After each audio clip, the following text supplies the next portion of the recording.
যখন তোমাদের কারো নফস পানি পান করার জন্য আবদার করে তখন তাকে কিছুক্ষণ অপেক্ষা করতে দাও।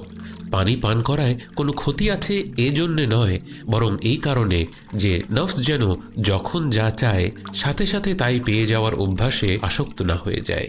কথাগুলো বলেছেন সিদি আব্দুল্লাহ হুসাইন আর-রাকি, যিনি আনুমানিক 1635 ইংরেজিতে ইন্তেকাল করেছিলেন। অর্থাৎ এই কথাগুলো প্রায় 400 বছর আগে তিনি বলেছিলেন।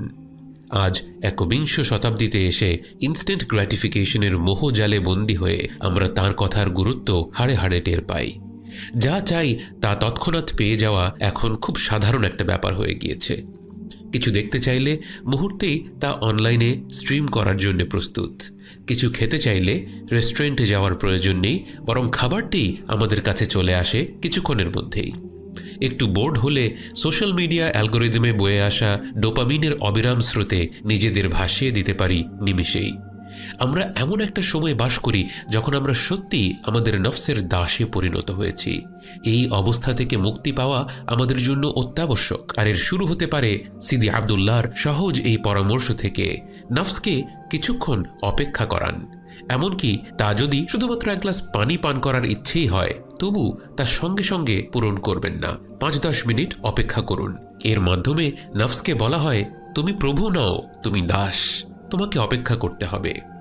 এই কাজটিকে ছোট মনে হলেও বাস্তবে এটি আমাদের জীবনে বড় বড় পরিবর্তন নিয়ে আসার একটি ভিত্তি তৈরি করতে পারে। ব্যায়ামের কথাই ধরুন, আসলে কোন জিনিসটা আপনাকে ব্যায়াম করা থেকে বিরত রাখে? ব্যায়াম করা ভালো এটা তো প্রত্যেকেই জানে, তাও কেন এত মানুষ নিয়মিত ব্যায়াম করতে পারে না? কারণ আপনার নফস ইনস্ট্যান্ট গ্র্যাটিফিকেশন চাচ্ছে। আপনি সোফায় বসে আছেন, বিছানায় শুয়ে আছেন, এই আরামটা সে ত্যাগ করতে চায় না। অথচ আপনি একবার ব্যায়ামের পোশাক পরে ফেললে, জুতোজোড়া পায়ে দিয়ে দিলে ব্যায়াম করতে যাওয়ার যে মানসিক বাধা তা বহু অংশে কমে আসে এবং ব্যায়াম করার পর নফস নিজেই তা উপভোগ করে। আরেকটা উদাহরণ হলো আপত্তিকর বস্তু দেখা।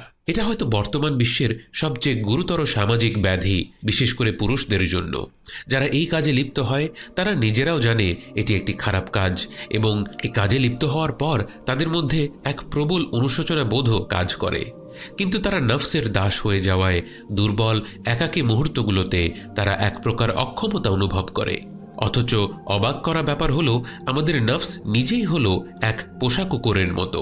আমরা তাকে যেভাবে ট্রেনিং দিব সে সেভাবেই আচরণ করবে। আমরা তার প্রতিটি চাহিদা তাৎক্ষণিকভাবে মেটাতে থাকলে সে নিজেকে মালিক আর আমাদেরকে তার দাস ভাবতে আরম্ভ করবে। কিন্তু আমরা যদি তাকে কৌশলগতভাবে নির্দিষ্ট কিছু দাবি থেকে বঞ্চিত করি, সে প্রথমে অস্থির হয়ে প্রতিবাদ করা আরম্ভ করলেও অবশেষে পোষ মানতে বাধ্য।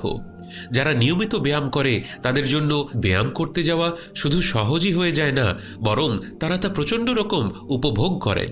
ব্যায়াম করার সময় শরীরে যে এন্ডরফিন রিলিজ হয় তার কারণে মানুষ এক প্রকার প্রফুল্লতা অনুভব করে। নফস তখন সেই প্রফুল্লতার স্বাদ পেয়ে যায় এবং ধীরে ধীরে সে সেটাকেই চাইতে থাকে। অথচ এই অভ্যাস গড়ে তোলার আগ পর্যন্ত নফসের মনে হতো সোফায় আরাম করে বসে থাকা কতই না আনন্দের। এই একই জিনিস ঘটে আধ্যাত্মিক অভ্যাসের বেলায়ও। আপনি প্রতিদিন 10 মিনিট কোরআন পড়ার অভ্যাস করে তুলতে যাবেন। যদি কোরআন পড়ার অভ্যাস না থাকে, আপনার নফস এর ঘোর বিরোধিতা করবে। কিন্তু আপনি 2 ঘন্টার একটা মুভি দেখার কথা ভাবুন, আপনার নফসের কাছে মনে হবে এই 2 ঘন্টা কিছুই না। নফসের কাছে এই 2 ঘন্টার চেয়ে ওই 10 মিনিট অনেক বেশি কঠিন, কারণ সে প্রথম তার স্বাদ পেয়ে এসেছে বহুদিন ধরে এবং সে সেই ডোপামিনে আসক্ত হয়ে গিয়েছে। অথচ শারীরিক ব্যায়ামের মতো আপনি যদি নিয়মিত কোরআন পাঠ করতে থাকেন, এক পর্যায়ে আপনার নফসই আপনাকে মনে করিয়ে দিবে, কই আজকে তো এখনো কোরআন পড়লে না। এবং সম্ভবত নফসকে প্রশিক্ষণের সবচেয়ে কার্যকর উপায় হলো রোজা রাখা। রোজা রাখার সময় আপনার নফস বলে, আমার তো এখন পানি খাওয়ার সময়, খাওয়া দাওয়া করার সময়। কিন্তু আপনি বলেন, না এখন নয়। আপনি নফসকে সরাসরি না বলছেন না, বরং বলছেন সবই হবে, কিন্তু তুমি যখন চাও তখন হবে না, বরং আল্লাহ যখন আদেশ করেছেন তখন হবে। এবং এ কারণেই হয়তো নবী করিম সাল্লাল্লাহু আলাইহি ওয়াসাল্লাম যুবকদের বিয়ে করার পরামর্শ দিয়েছেন এবং যারা বিয়ে করতে পারে না তাদেরকে বেশি করে রোজা রাখার পরামর্শ দিয়েছেন।